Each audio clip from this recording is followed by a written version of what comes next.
let me take these opportunities to share with you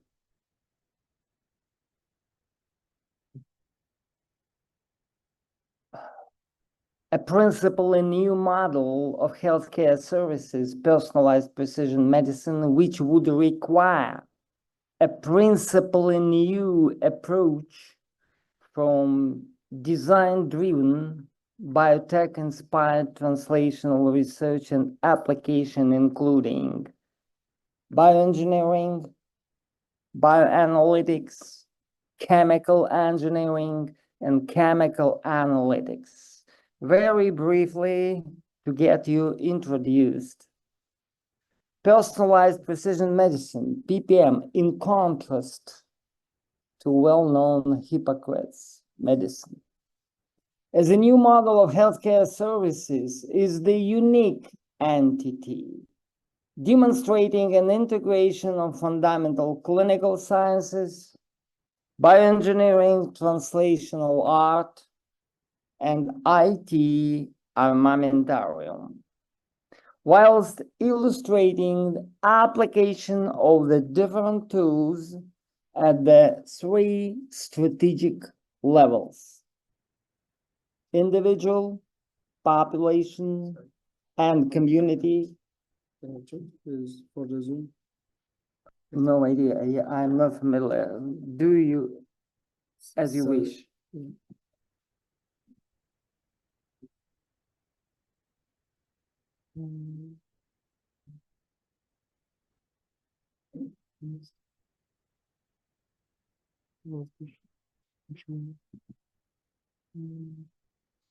Sorry, I am technically virgin.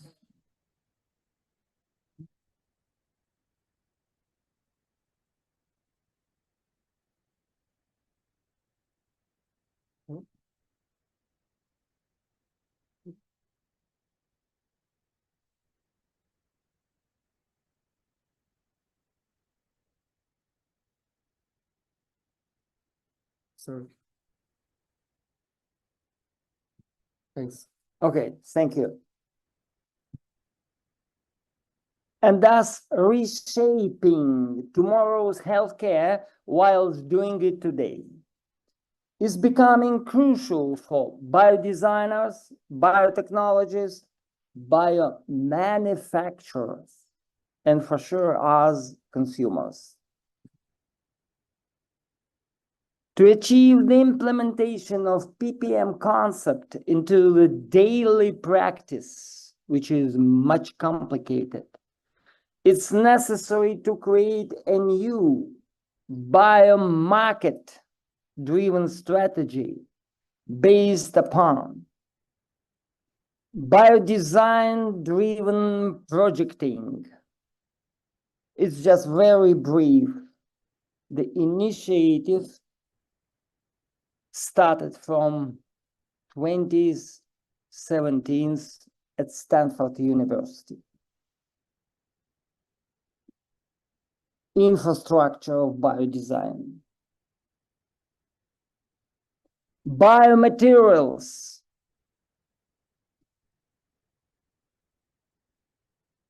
Biomaterials evolution and our journey very briefly into that. And finally, biotechnologists integrating. Look, I would concentrate and focus it at one diagram.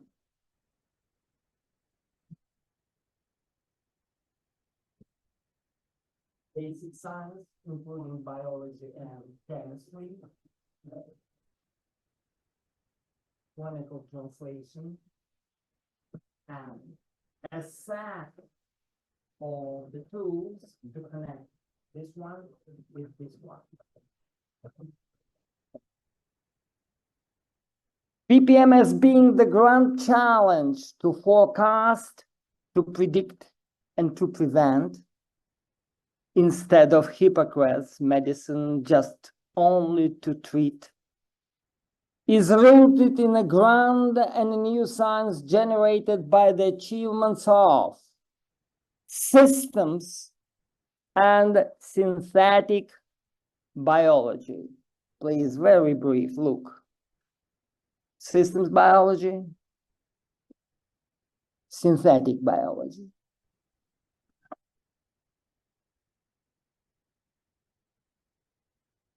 About 22% of the whole entity. Integrative medicine,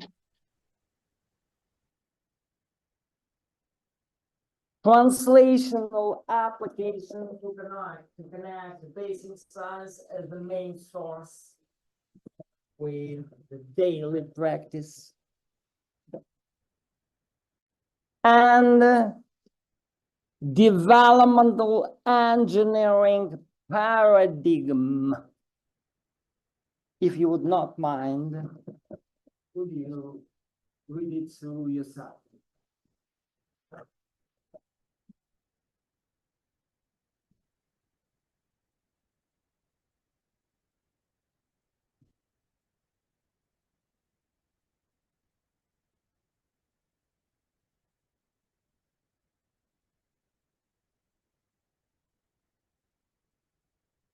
Whilst integrating crucial platforms of fundamental science and innovative so-called omics technologies.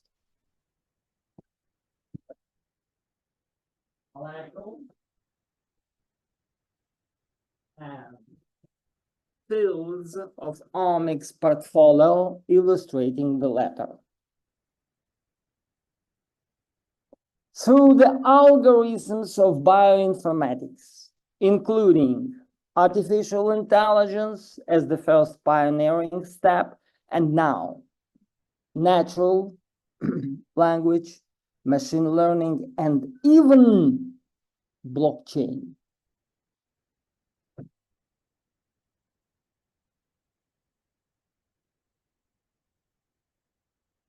Which are being implemented as the newest entities into the daily medical practice to secure the biodesign-driven clinical, traditional, newest, subclinical, prognostic, predictive, and preventive maneuvers and manipulations of the next step generation.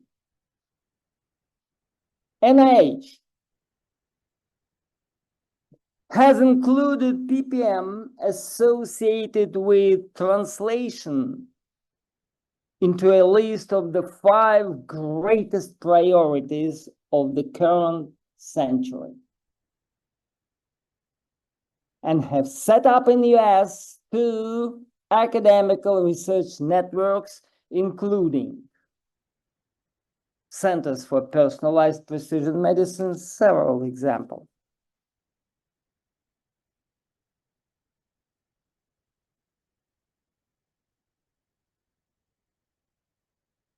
It's the best in the world in Philadelphia. Centers for Translational Medicine,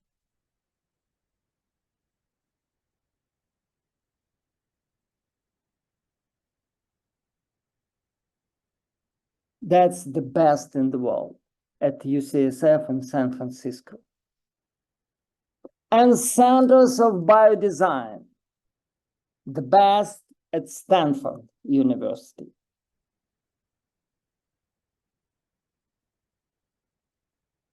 To secure the lifestyle and healthcare services rearmed with a unique armamentarium being based on omics technologies, biodesign, chemical design, chemical engineering, bioengineering, and IT support. So in daily life and practice, the crucial and indicative signs, like, for example, litmus test, are becoming through biodesign, bioengineering, biopharma market, biopharma, biotech,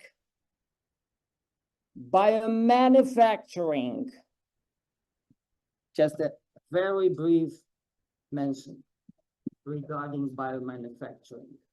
It's unexpected. The course for master's degree at MIT on biomanufacturing, 148 hours. Only biomanufacturing, including chemical engineering, bioengineering, bioanalytics, chemical analytics, and IT support. And finally, you understand me, bioindustry.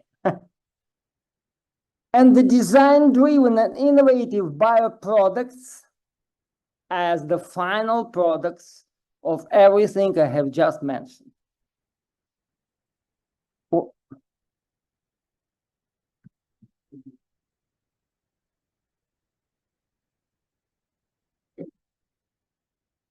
And the global market, illustrating the bioproducts as the most reliable market, confirming the value of what I have told. Look.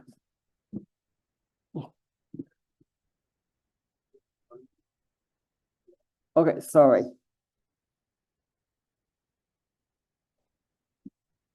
And innovations thus considered to become the key to address the unmet clinical needs. In this sense, biodesign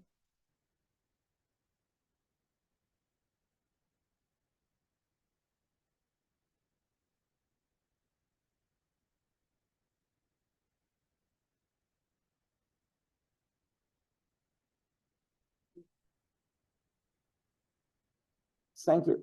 Thank you.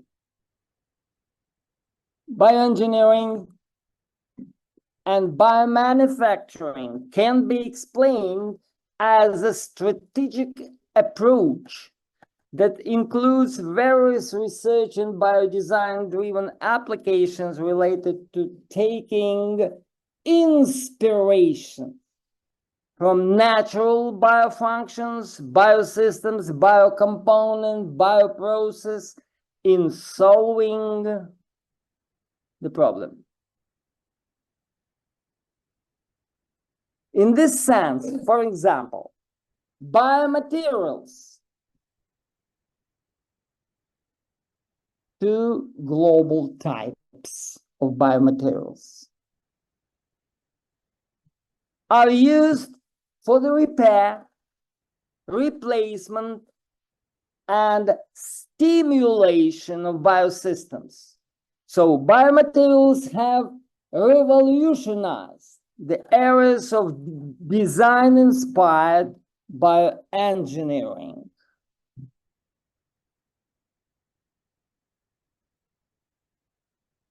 For the development of novel strategies to combat life-threatening disorders and to secure healthcare provision whilst are being used for the treatment of those disorders. Biomaterials are either found in nature, natural ones, or can be created by organisms, tissue-derived or biological ones.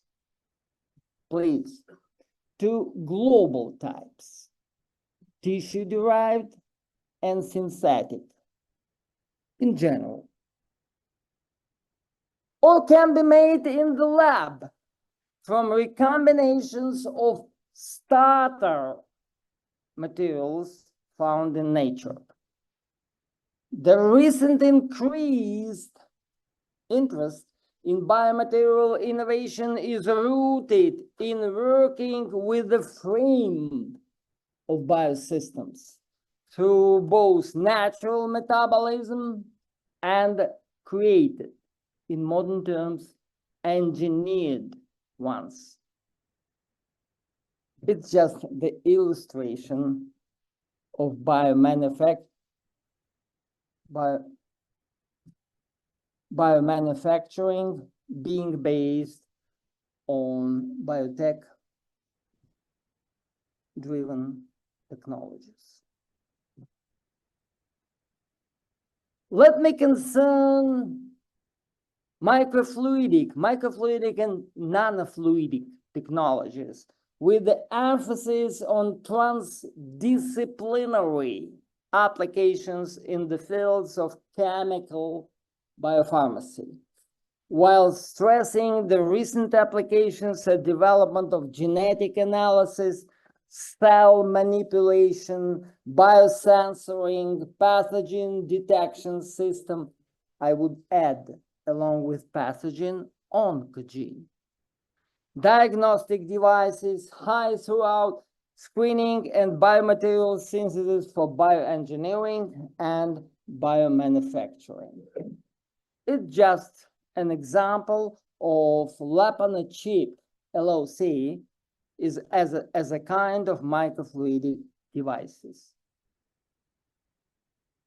These platforms aimed for the detection of mutation, regardless, human or microorganism, doesn't matter, has been developed and can help in the identification of human pathogens, oncogenes, screening genetic disorders, and for sure, confirming cancer and moreover, pre-cancer diagnosis. I would stress pre-cancer. Moreover, recent research in this field has developed and utilized a variety of different polymerization synthesis methods tailored to the application of molecular inherited polymers. Just an example. MIT. And I would stress the value and the principle of molecular including recent progress integrated MIT bioanalytic detection in complex biofluids. Consequently,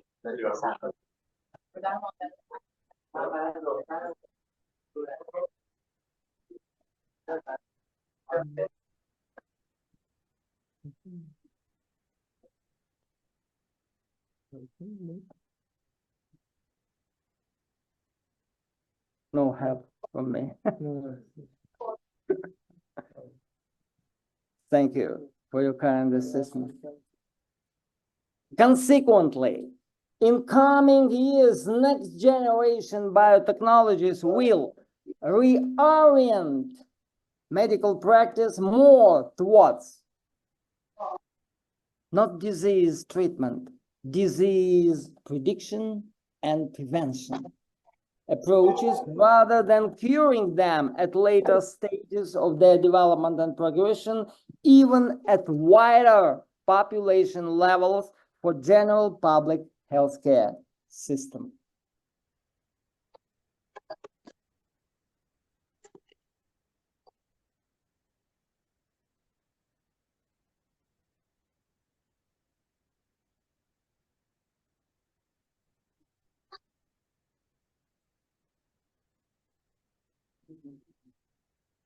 No money. Could you help, please?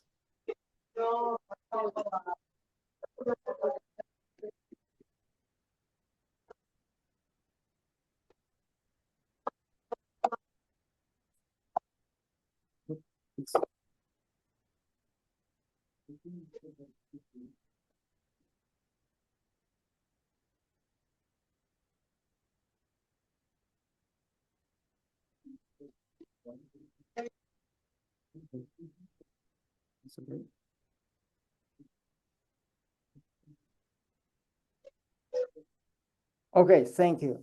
Thank you. In this sense, let me stress that with the advances of unique omics technologies,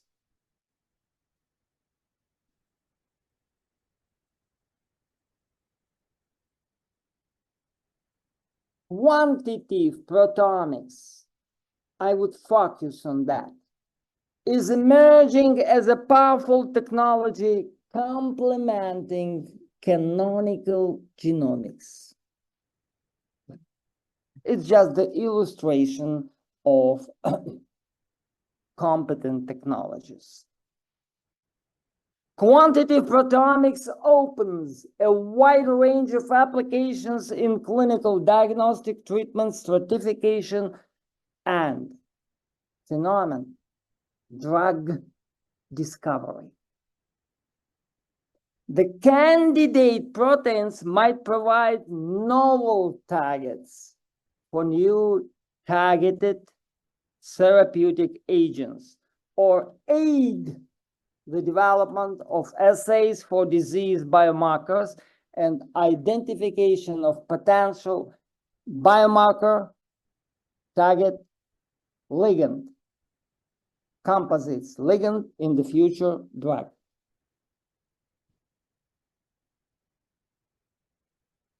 Functional proteomics allows the design of strategies. I would stress design, chemical design, biodesign, of strategies to target multiple pathways with combination of pathway-specific drugs. I would stress, not molecular, not cellular, pathway-specific drugs. So interactome-specific drugs, which might increase chances of success and reduce the occurrence of drug resistance. Just look around the inner infrastructure of clinical proteomics, chemical, functional, like crucial part of the latter. Meanwhile, chemical proteomics, green one, by analyzing the drug interactome, strongly contributes to accelerate the process of new druggable, at this point, untranslated term, but druggability at Stanford University, 64 course of lectures at master's degree. The druggability, genome and proteome-related druggability, phenomenal course. To accelerate the process of new druggable targets discovery and drug delivery. Chemical proteomics, by analyzing the drug interactome, which is for sure druggable, strongly contributes to accelerate the process of new druggable targets discovery. Look, this is the market to confirm the mentioned.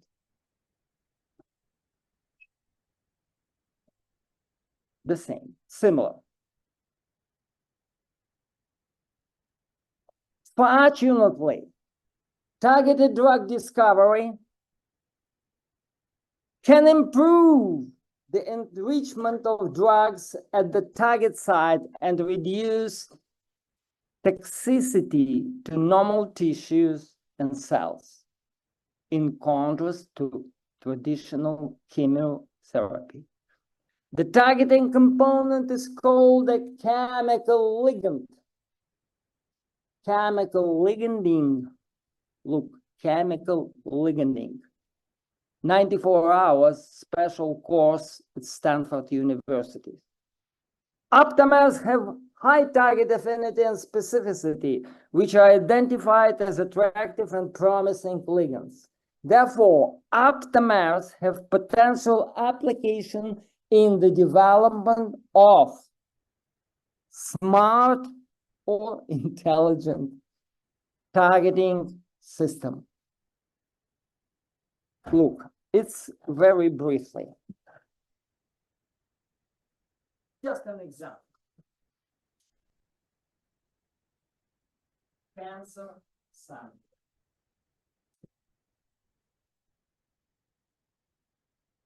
Cancer self-specific receptor.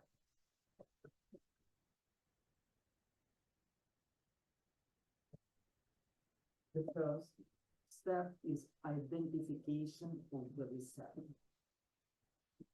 Second step, pre-selection from the library of ligands to attack receptors very specific way. Then pre-selected one from the portfolio, we would create targeted to this receptor targeted drug.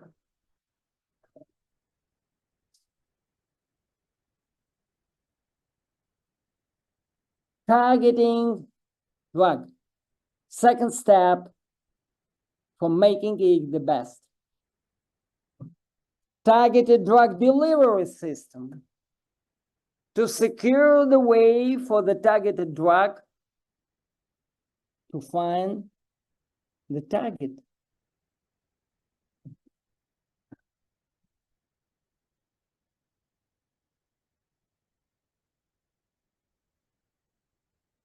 It's a nanocarriers now, which are being used as targeted ligands.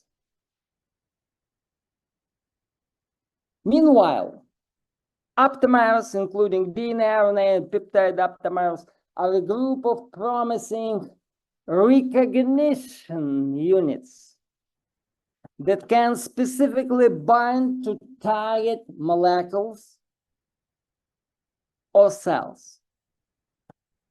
The specific binding ability of aptamers to cancer-related markers or cancer cells ensure their high performance for the pre-early, I would stress, pre-early. It means subclinical, when the practitioner do not see any clinical manifestation and cannot put the diagnosis of cancer. Meanwhile, the efficient targeting ability of aptamers to cancer cells and tissues provided a promising way to deliver imaging agents and drugs for cancer imaging and therapy, while stimulating the development of molecular imaging. It's schematically the principles of molecular imaging. It's clinical example. The latest example, molecular imaging, see and confirm pre-cancer at a stage of 12 hours development. Only 22 cancer cells in Japan, in Osaka. I love Osaka. I hate Tokyo, but I love Osaka. Yeah, I love it. Most of all, it's one of the best cities for me in the world, Osaka. Look, it's the market confirming what I have been told.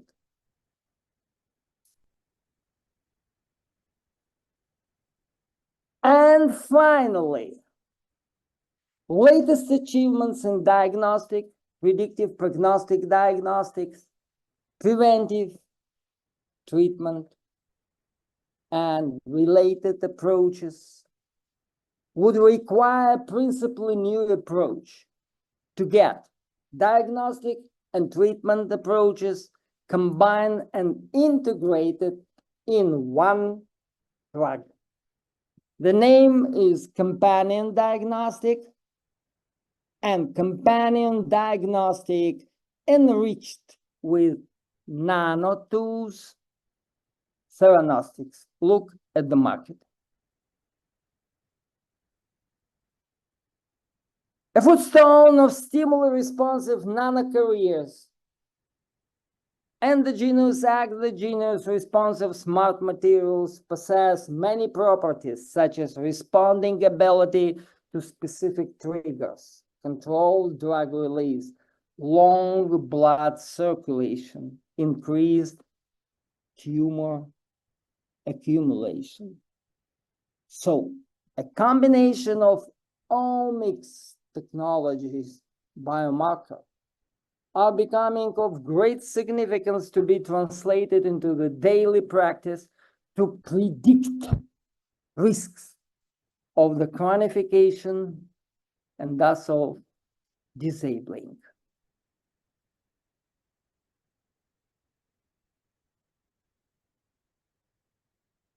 Recent advances in biotechnology have paved the way for enabling the production of an increasing number of monomers and polymers by providing several tools and strategies associated with systems metabolic engineering to develop and manufacture unique generation of drugs, metabolic disorder therapeutics. Look at the global market illustrating the latter.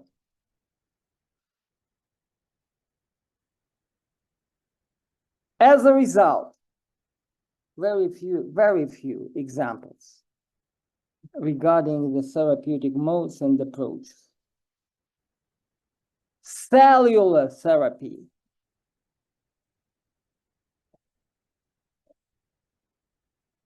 In particular.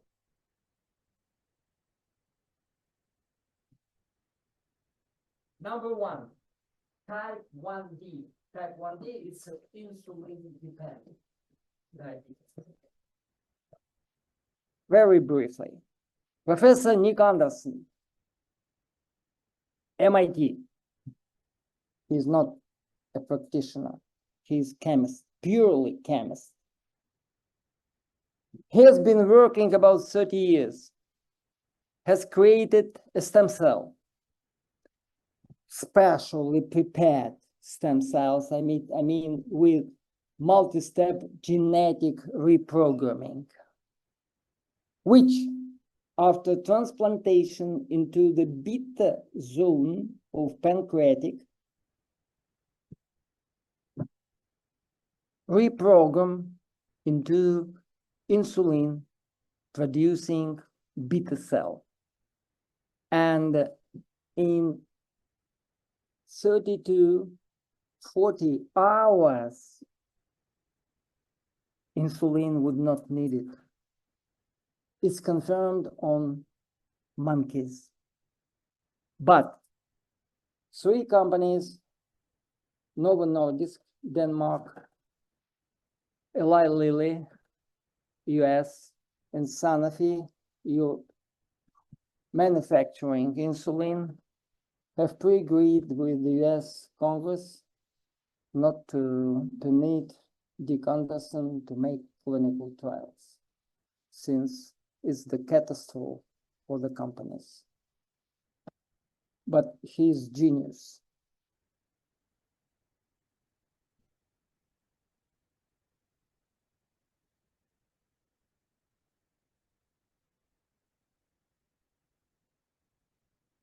As an illustration of drastic changes and new strengths in design-driven biopharma and biotech, you may see also below the innovation map for the end of today and for tomorrow.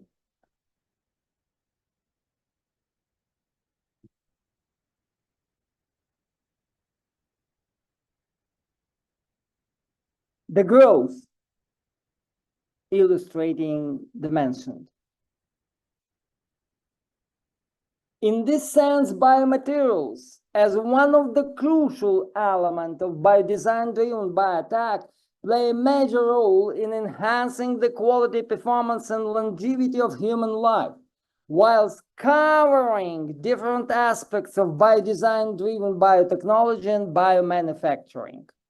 And with the technological advancements in biomedical and material processing,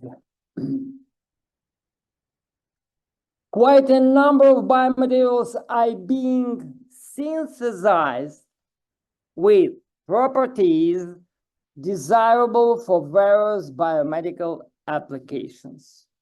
Look at the global biomarket. Oh, okay, sorry. I'm finalizing. As you might understand, we are experiencing a renaissance, a kind of renaissance, primarily driven by biodesign, biotechnologies, and biomanufacturing.